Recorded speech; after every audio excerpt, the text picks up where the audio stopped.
Setiap orang yang percaya bahwa Yesus adalah Kristus, lahir dari Elohim, dan setiap orang yang mengasihi Dia yang melahirkan,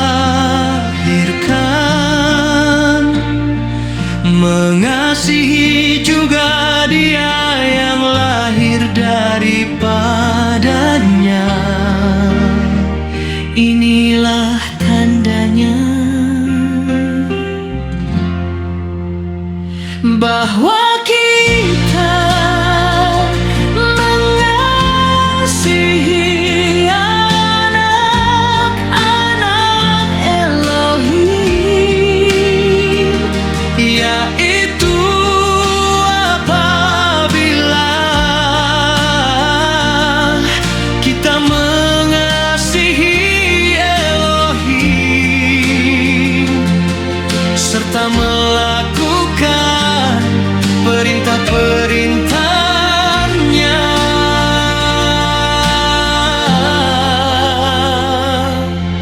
Sebab inilah kasih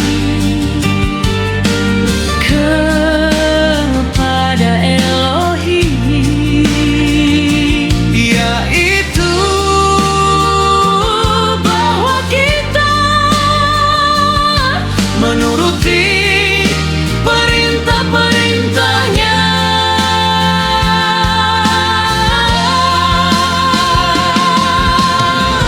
Perintah-perintahnya itu tidak berat, sebab semua yang lahir dari Elohim mengalahkan dunia, dan inilah kemenangan yang mengalahkan dunia,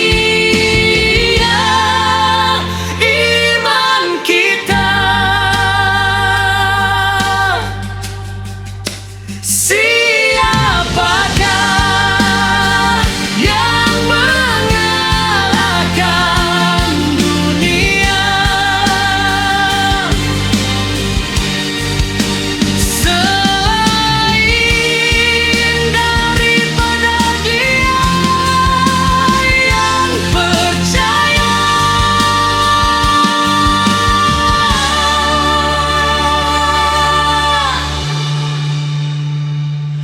bahwa Yesus adalah anak